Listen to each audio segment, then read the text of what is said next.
Good morning. Radhe Radhe. आज हम लोग का थर्ड क्लास है फंडामेंटल राइट्स का। और कल वीडियो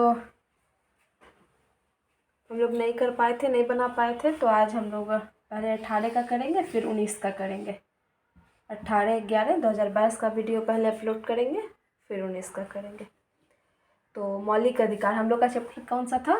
फंडामेंटल राइट, मौलिक अधिकार। फंडामेंटल राइट को शॉर्ट में क्या कहते हैं? FR। F means fundamental, right means, R means right, यानी FR। इसको शॉर्ट में FR कहते हैं। और मौलिक अधिकार जो है वो भाग 3 में वर्णित है। और मौलिक अधिकार का एक और नाम क्या है? घोषणा पत्र। मौलिक अधिकार किसको कहते हैं?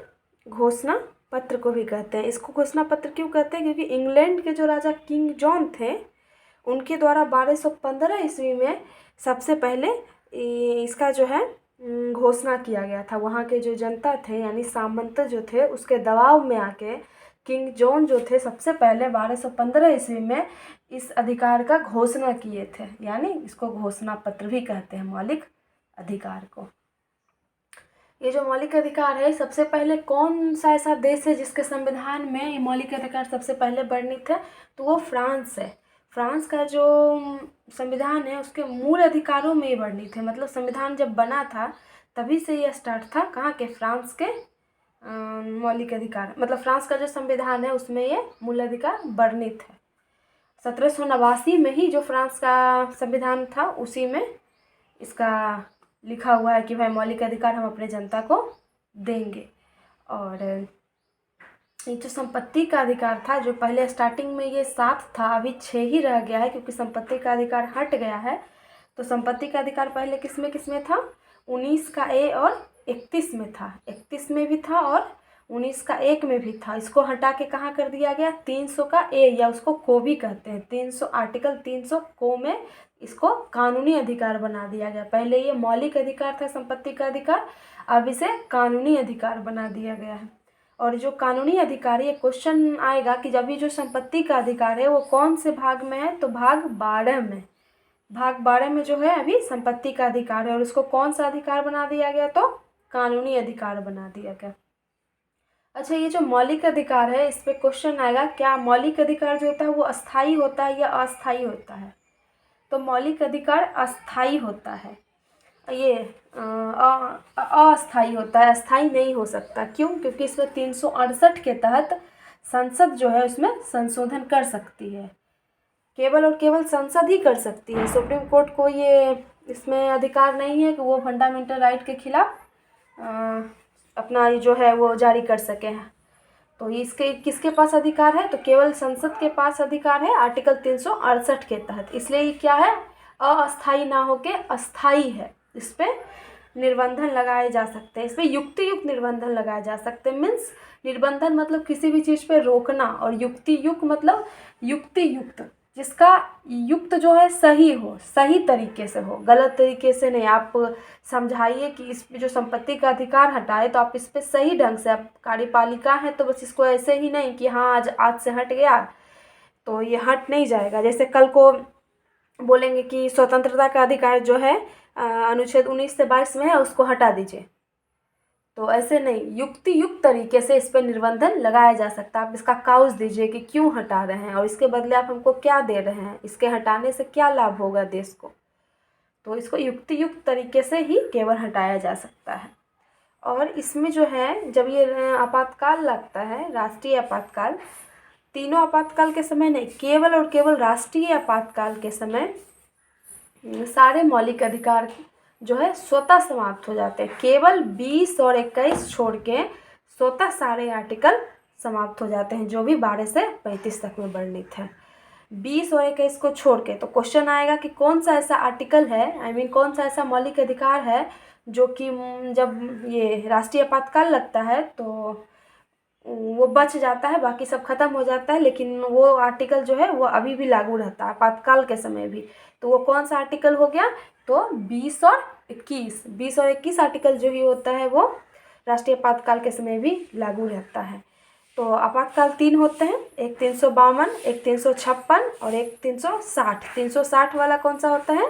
वो वित्तीय आपातकाल होता है। 352 जो है राष्ट्रीय आपातकाल हुआ। और 356 जो होता है वो राज्य का जब संवैधानिक जो कार्य चल रहा है, जैसे हमारे ये जो राज्य की कार्यपालिका होते हैं उनके विफल होने पे होते हैं। हमारे जो गवर्नर है वो लिखित रूप से हमारे राष्ट्रपति के पास एक पत्र भेजेंगे कि जो हमारे यहाँ का जो यहाँ का जो कार्यपालिका तंत्र है वो काम करने में क्या है, विफल रह रही है, यहाँ का सत्ता का निर्वहन सही ढंग से नहीं कर रही है, तो कृपया आप इस सत्ता को अपने हाथ में हस्तांतरण कर लीजिए। तो उसी समय आर्टिकल 356 लग के राष्ट्रपति जो है उस राज्य में आपातकाल की घोषणा करता है। तो आपातकाल कितने प्रकार के हुए? 352 के तहत, 356 के तहत और 360 के तहत। 360 वाला जो हुआ सो वित्तीय आपातकाल हुआ, जब देश में वित्तीय समस्या मतलब पैसा का संकट जब रहेगा तभी वो लगेगा। और 352 वाला जो ये राष्ट्रीय आपातकाल होता है, ये क्या होता है? जब देश में बाहरी और आंतरिक रूप से विद्रोह का संभावना हो, जैसे हमारे जो भी कार्यपालिका जो भी सरकार है उनको लगे कि हमारे देश में कोई कुछ करने वाला है, कुछ गलत करने वाला है, आंतरिक विद्रोह भी फैल जाए या बाहरी आक्रमण हो जाए, बाहरी युद्ध हो जाए, आंतरिक युद्ध हो जाए, तब इस समय में जो है सो राष्ट्रीय आपातकाल लगता है। और ये जो होता है वो भाग 3 के न्यायोचित प्रक्रिया में वर्णित है। इसका मतलब क्या होता है कि न्यायालय द्वारा इसका संरक्षण होता है। न्यायालय इसको क्या करता है? सुप्रीम कोर्ट जो होता है इसकी गारंटी और सुरक्षा दोनों लेता है। हमारा जब मौलिक अधिकार का हनन होता है तो हम कहाँ जाते हैं? सुप्रीम कोर्ट जाते हैं, क्योंकि इसकी जो गारंटी कौन लिया है? तो सुप्रीम कोर्ट लिया है। जैसे हम कोई भी सामान खरीदते हैं तो जो इसका गारंटर है उसी के पास जाएंगे ना। तो ये क्वेश्चन आएगा कि मौलिक अधिकार का गारंटर कौन है, गारंटी कौन लेता है? तो वो सुप्रीम कोर्ट है। इसका सुरक्षा कौन करता है? तो सुप्रीम कोर्ट है।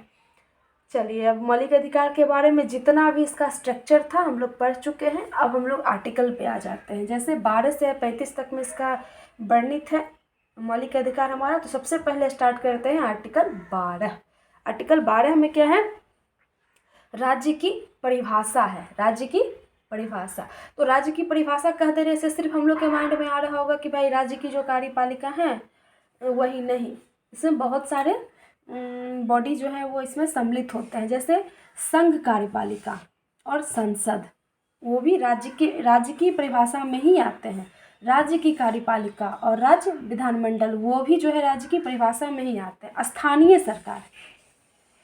सरकार मीन्स आप लोग समझते होंगे, ये जो हम लोग का नगर पालिका होते हैं, नगर निगम होते हैं, मुखिया होते हैं, ये सब किस में आते हैं? स्थानीय सरकार में आते हैं। स्थानीय सरकार ये जो है सो इसकी संरचना करने के लिए कौन बोले थे? तो महात्मा गांधी बोले थे कि हमारा देश का तभी सर्वोच्च विकास होगा, तभी हमारा देश अपर लेवल पे जाएगा जब स्थानीय रूप से सरकार होगा। क्योंकि अगर यहाँ जैसे आप ये जो हमारे मोदी जी हैं ये एक संसद में दिल्ली में बैठते हैं, बाकी ये छोटा छोटा गांव जो है इसमें कोई अगर एक सरकार नहीं होगा, कोई एक मुखिया नहीं होगा, तो इन लोग का समस्या कौन समझेगा, कौन सुनेगा? ये आप तक पहुँच ही नहीं पाएगा। आपको समस्या कौन पहुँचाएगा? तो ये पहुँचाएगा।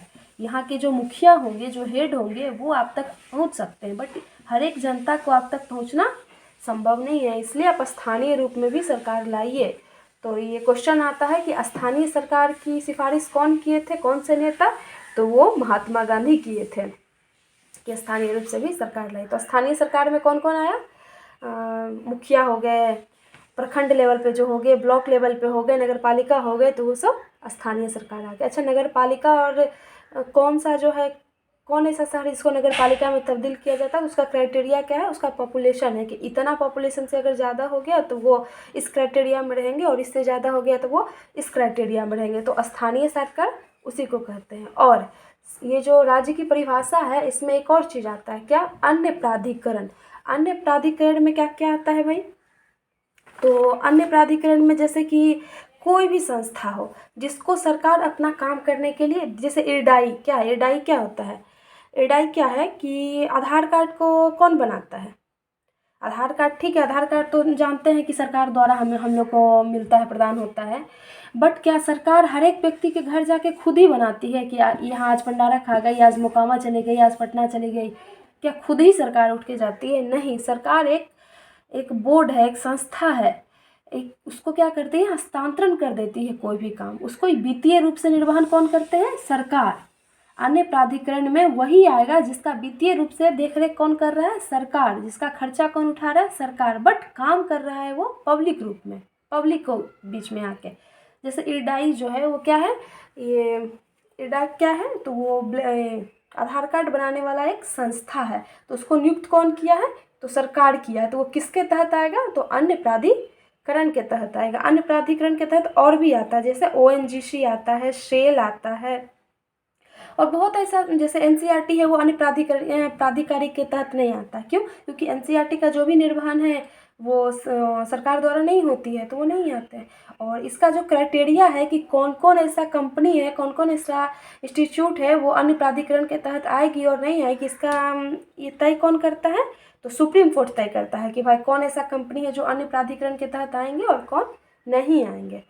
तो इरडाई हो गए, सेल हो गए, ONGC हो गए, ये सब आते हैं। और बहुत सारे ऐसे कंपनी है जो कि नहीं आते, हो सकते हैं आगे आने लगे, सरकार को ऐसा लगे कि ये कंपनी ये जनता के वेलफेयर के लिए काम कर सकता है, ये अच्छा है, इसको ले लेगा, तो अलग मैटर हो गया वो। तो अन्य प्राधिकरण समझ में आ गया। अब हम लोग इसका ये तो बस एक आप लोग को एक स्ट्रक्चर दिए कि हम लोग इसी पे पढ़ाई करेंगे। अब हो गया कि संघ कार्यपालिका किसको कहते हैं, इसमें क्या क्या आते हैं, तब इस पर हम लोग डिटेल से चर्चा करेंगे। संघ कार्यपालिका, राज्य की कार्यपालिका, स्थानीय सरकार और अन्य प्राधिकरण, इस पर बात करेंगे। चलिए हम लोग ये सब जो करेंगे वो कल के क्लास में करेंगे, यानी 19/11/2022 को करेंगे। चलिए, थैंक यू।